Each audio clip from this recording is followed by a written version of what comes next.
বাস্তু কারখানা বিষয়ে কিছু জরুরি তথ্য। নমস্কার বন্ধুগণ, আশা করি ঈশ্বরের কৃপায় আপনারা সবাই ভালোই আছেন। আমি রামপ্রসাদ ব্যানার্জি কলকাতা থেকে বলছি। আজ আমি বাস্তু অনুযায়ী কারখানার বিষয়ে কিছু জরুরি তথ্য নিয়ে আলোচনা করব। বাস্তুশাস্ত্র অনুসারে কারখানার শ্রীবৃদ্ধি ও উন্নতির জন্য কিছু গুরুত্বপূর্ণ দিক নির্দেশ নিচে বর্ণনা দেওয়া হলো। কারখানার জমি বর্গাকার বা আয়তাকার হওয়া উচিত। কারখানার প্রধান প্রবেশদ্বার উত্তর পূর্ব বা পূর্ব দিকে রাখা উচিত।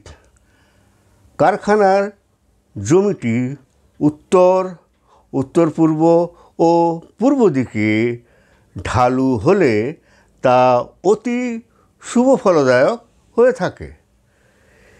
এর কারণ হচ্ছে পৃথিবীর চৌম্বক ক্ষেত্র উত্তর পূর্ব থেকে দক্ষিণ পশ্চিম দিকে প্রবাহিত হয়। ভারী যন্ত্রপাতি কারখানার দক্ষিণ পশ্চিম বা পশ্চিমে রাখার ব্যবস্থা করা উচিত, কারণ এই স্থান স্থিতিশীলতা এবং দক্ষতা নিশ্চিত করে।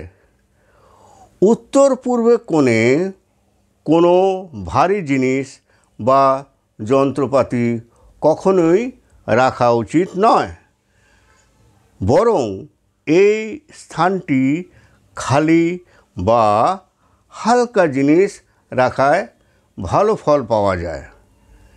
জেনারেটর, ট্রান্সফরমার, চুল্লি ইত্যাদি আগুনের উপাদানগুলি কারখানার দক্ষিণ পূর্ব দিকে স্থাপন করা উচিত। কাঁচামাল সংরক্ষণ পশ্চিম বা দক্ষিণ পশ্চিমে রাখা ভালো। তৈরি বা প্রস্তুত পণ্যগুলি সংরক্ষণ উত্তর পশ্চিম দিকটিতে রাখা ভালো।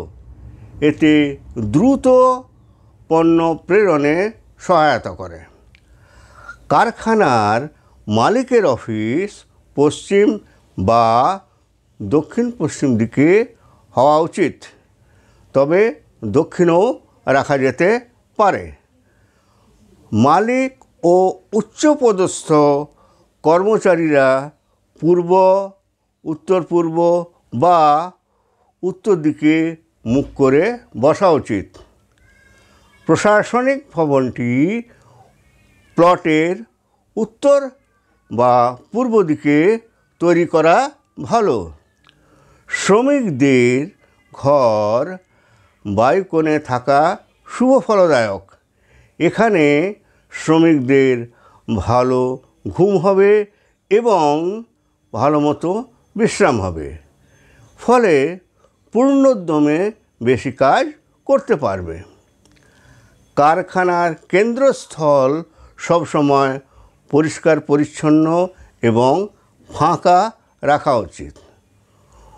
উত্তর পূর্ব কোণে জলের ব্যবস্থা, যেমন কূপ, জলের ট্যাঙ্ক ইত্যাদি স্থাপন করা উচিত। হালকা যানবাহন উত্তর পশ্চিম দিকে পার্ক করা উচিত। ভারী যানবাহন রাখার ব্যবস্থা দক্ষিণ বা দক্ষিণ পশ্চিমে রাখা উচিত। টয়লেট, বাথরুম কারখানার উত্তর পশ্চিম অংশে করা উচিত। বাস্তুর জন্য আজকের টিপস। প্রথম ও চতুর্থ প্রহরের বৃক্ষাদির ছায়া ছাড়া দ্বিতীয় ও তৃতীয় প্রহরের ছায়া যদি কূপে পড়ে তবে তা শুভকারক হয় না। ভিডিওটি যদি ভালো লেগে থাকে তবে ভিডিওটি লাইক ও শেয়ার করবেন এবং চ্যানেলটিকে সাবস্ক্রাইব করার জন্য অনুরোধ রইল। ধন্যবাদ।